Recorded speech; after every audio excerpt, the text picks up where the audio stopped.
Gedung pusat Antarna Group menjulang mencakar langit biru. Gedung pusat yang menjadi impian semua orang yang bekerja di Antarna Group. Jika bekerja di anak perusahaan, gaji mereka sudah jauh lebih tinggi daripada perusahaan lain. Apalagi jika mereka sampai bisa memasuki gedung pusat, walaupun dengan skala kerja dan tekanan yang semakin meningkat. Namun, kebanyakan orang masih saja berlomba untuk bisa sampai di sini. Kalau biasanya kita hanya melihat aktivitas lantai atas, lantai paling prestisius di gedung ini, sekarang kita akan melihat area lain, tempat di mana para pekerja berjibaku dengan waktu, peluh, dan semangat mereka untuk bekerja keras. Bahkan di Antarna Group adalah pilihan yang akan dipilih orang-orang di negara ini. Mereka harus bersaing secara ketat melalui beberapa tahap seleksi yang tidak mudah, hingga bekerja keras bukan lagi merupakan keharusan, namun sebagai upaya mereka berterima kasih sudah mendapat pekerjaan yang mereka impikan.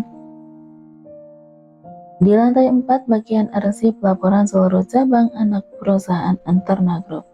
Lantai ini adalah tempat laporan semua hal tentang perusahaan, baik berupa produk ataupun jasa.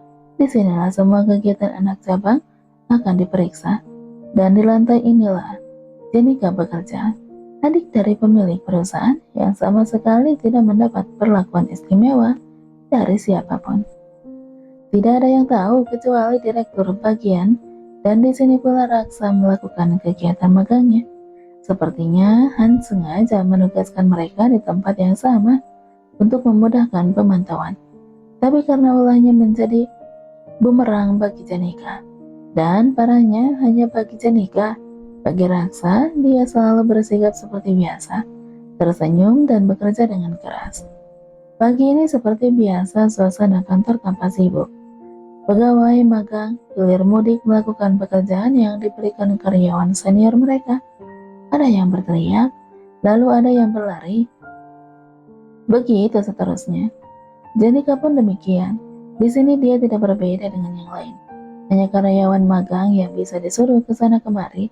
Saat ini dia sedang mendorong troli berisi tumpukan laporan anak perusahaan. Dia melirik sekilas sampul laporan itu. Apa? Jadi brand parfum ini milik perusahaan Kasaka? Penasaran sambil mendorong dia membalikkan sampulnya. Benar. Ini kan parfum yang pernah aku beli buat mantan yang kemarin. Aku suka aromanya. Nah, mantanku, dia sedang apa ya? Kenangan manis melintas membuatnya tersenyum. Ayo, lagi mikirin mantan ya? Sebuah tangan udah meraih troli yang Jen dorong. Tangan mereka bersejajar. Sekarang, saat mendongak, terkejutnya Jen ternyata Raksa yang membantunya. Bukan, aku gak punya mantan kok, sumpah. Loh, kenapa aku bilang gak punya mantan sih? Nanti Raksa berpikir aku punya pacar dong. Maksudku sekarang aku lagi single, gak punya pacar. Dari si pemalu, apalagi saat Raksa tersenyum mendengar jawabannya. Nanti juga ketemu sama jodohnya? Mau dibawa kemana? Raksa menunjuk troli yang didorong dengan matanya. Ruangan 8. Tapi nggak apa-apa membantuku sekarang? Memangnya sedang senggang? Jen mengatakan dengan dada yang berdebar, berusaha tidak menoleh pada Raksa. Saat ini ketika sudah memproklamirkan diri ingin mengejar Raksa, entah kenapa setiap kali bertemu dadanya selalu berdebar jauh lebih kuat dari biasanya. Memang ada waktu senggang untuk kita anak magang.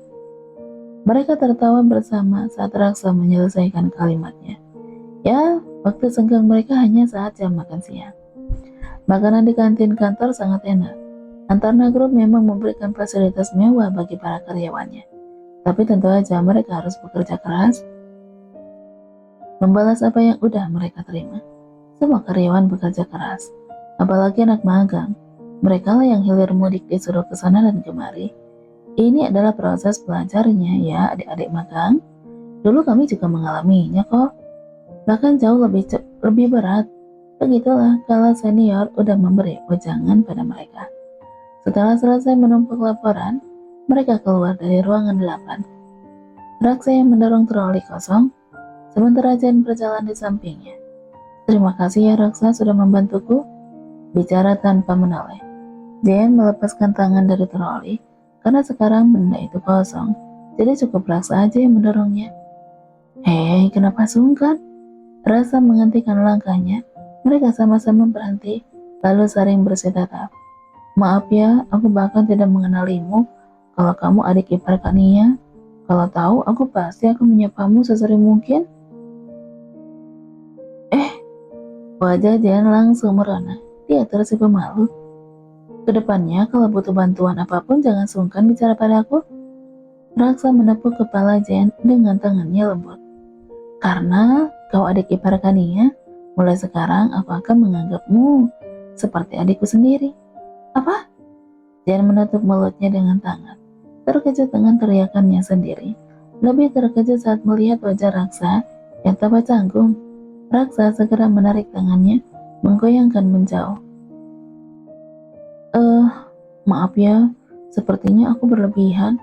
Kamu bahkan udah memiliki kakak sempurna seperti Tuan Saga. Bagaimana aku bisa berani menawarkan diri?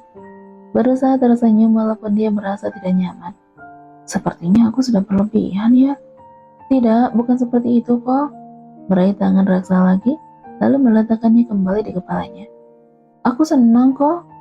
Mencoba mencairkan suasana. Jen berharap Raksa tidak tersinggung tadi. Raksa pun tertawa, lalu menurunkan tangannya bingung. Kenapa Jen mengembalikan tangannya ke kepalanya lagi? Kania banyak bercerita tentang bagaimana baiknya Jen. Terima kasih ya udah menjaga Kania. Pernikahan Kania di awal-awal kan cukup berat. Menoleh. Maaf, Jen paham maksudnya. Dia pun memperlakukan kakak iparnya dengan tidak baik di awal-awal. Tapi aku sekarang sangat bersyukur Kania hidup dengan bahagia dan mendapat cinta dari Tuan Saga. Terima kasih udah menjaga Kak Nia selama ini. Iya, kakak ipar sangat baik, jadi semua sayang kepadanya. Tapi jangan anggap aku adik. Itu kan lebih mengerikan daripada dianggap teman. Jangan anggap aku adik. Aku ingin berteriak begitu di depan Raksa. Tapi kalau dia kaget dan malah membenciku gimana? Mereka kembali berjalan mendorong troli. Oh ya Jen, sebenarnya aku penasaran loh. Bagaimana kamu bisa magang jadi karyawan biasa? Padahal Tuan Saga kan kakakmu. Mereka bicara cukup banyak, dan ternyata udah sampai di ruangan masing-masing. Raksa melambaikan tangan ketika pergi, dan kejadian itu banyak yang melihat. Akhirnya mulailah gosip beredar di antara para karyawan kalau Jen dan Raksa sedang menjalin hubungan. Disayang tapi dianggap adik. Aku gak mau. Jen berteriak dalam hati sambil menjatuhkan diri di meja kerjanya. Di dalam toilet kantor lantai 4, Jen berjalan cepat mendorong semua pintu kamar mandi, memeriksa apakah ada orang di dalamnya atau tidak. Kosong, dia merasa lega, dia benar-benar sedang ingin berteriak dan meluapkan perasaannya.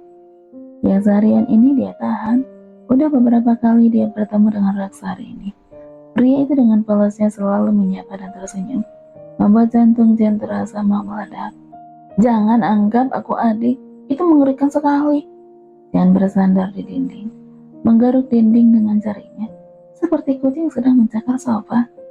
Aku sudah punya Kak Saga yang sempurna, kenapa aku harus punya satu lagi kakak manis Raksa? Frustasi, tidak bisa mengendalikan perasaannya. Air matanya sampai menetes tanpa bisa dia kendalikan. Bagaimana tidak, kejadian seharian ini berkelebat lagi di matanya, menari-nari menggodanya. Senyum Raksa yang menggemaskan, yang dengan tidak canggungnya menyebutnya adik. Itu sungguh menyakitkan, seperti kamu sedang mati-matian berusaha diet, tapi di hadapanmu orang tuamu menyajikan makanan kesukaanmu. Kamu ingin meraihnya, tapi cuma bisa ngeces melihatnya. Seperti itu yang Jen rasakan. Bagaimana orang yang dia sukai ada di hadapannya yang tanpa canggung menyebutnya adik. Ini adik loh, bukan teman lagi. Seperti sudah ada garis tebal yang dibuat Raksa. Adik manis menari-nari dengan meledek di kepala Jenika. Mau aku bantu, Jen?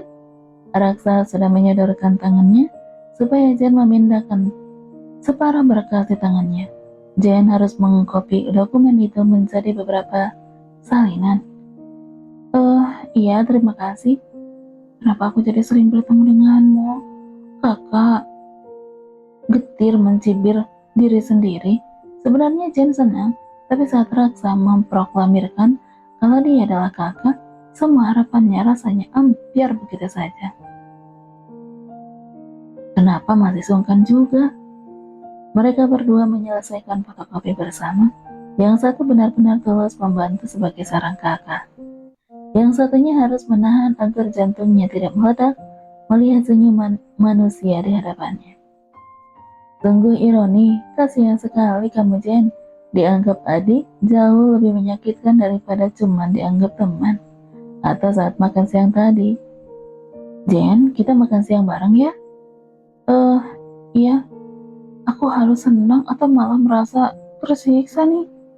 Di kantin kantor, setelah mengantri makanan, mereka duduk berhadapan di satu meja. Tiba-tiba muncul seseorang langsung mendorong piring Raksa. Cie, Raksa, kalian pacaran ya? Terlalu keras untuk hanya dibilang berbisik. Jen saja langsung merasa malu. Padahal dia tahu kenyataan sebenarnya hubungan mereka. Pacaran apa? Raksa menggeser tempat duduknya supaya temannya bisa duduk dengan nyaman. Maksudmu Jen nikah? Dia menunjuk Jen di hadapannya. Iyalah, para wanita di lantai 4 heboh membicarakan kalian. Kebanyakan sih iri sama kamu, Jen. Selamat ya. Hentikan, Kak, kalau kamu tidak tahu yang sebenarnya terjadi. Membuatku malu sekaligus membuka harapan palsu. Jen ini adik ipar Kania, kakakku. Raksa dan laki-laki itu cukup dekat. Mereka udah berbagi informasi tentang keluarga. Walaupun tidak semua, Raksa hanya sering menyebut Tania dalam cerita-ceritanya. Apa? Sahabat yang ada di sebelah Raksa menjatuhkan sendoknya. Melongo. Serius? Kenapa kalian tidak saling kenal dari awal? Sa, mau bohong jangan kelewatan juga kali. Protes memang terdengar tidak masuk akal. Tapi mau bagaimana lagi? Raksa memang belum pernah bertemu Jen sebelumnya. Mungkin mereka pernah tidak sengaja bertemu waktu pesta pernikahan. Namun keduanya tidak saling menyadari. Serius, Jen nikah adik ipar Kak Nia? Ya, karena beberapa hal kami memang belum pernah bertemu. Kalau bukan Kak Nia, mungkin sampai sekarang aku juga tidak tahu. Jen udah aku anggap adik sendiri sekarang. Seperti Kania yang menganggapnya adik. Jangan mengulang-ulang kata-kata yang seperti pisau itu lagi, Raksa. Aku mohon. Habis makan siang, mereka pun kembali ke lantai 4 bersama. Kakak ipar bilang, Raksa sudah punya pacar ya? Jen memberanikan diri memastikan secara langsung. Dia penasaran dan benar-benar ingin mendengar dari mulut Raksa. Kania cerita ya? Wajah tampannya tersipu. Dia meraba tangkuh kepalanya dan memalingkan wajah, malu. Dia menggemaskan sekali. Jadi benar ya? Iya, kami pacaran beberapa bulan sebelum aku terima magang. Apa Jen mau aku kenali? Tidak. Kenapa aku harus kenalan dengan sainganku? Tidak mau. Protes sendiri. Dia wanita yang ramah kok. Seperti Kania. Mungkin aku melihat Kania dalam dirinya, jadi mulai menyukainya. Aku bukan menyamakan mereka, hanya aku sedikit melihat pribadi Kak Nia dalam dirinya, jadi aku menyukainya. Ah, begitu ya. Jadi aku ini benar-benar bukan tipenya ya. Kalau aku dan kakak ipar dari semua segi jelas kami sangat berbeda. Jen tidak bisa menutupi rasa sedihnya. Sekarang Raksa seperti berlari jauh di depannya. Hanya sekelebat bayangannya yang bisa ia tangkap dari kejauhan. Semakin ia berlari mendekat, Raksa hanya semakin bergerak menjauh.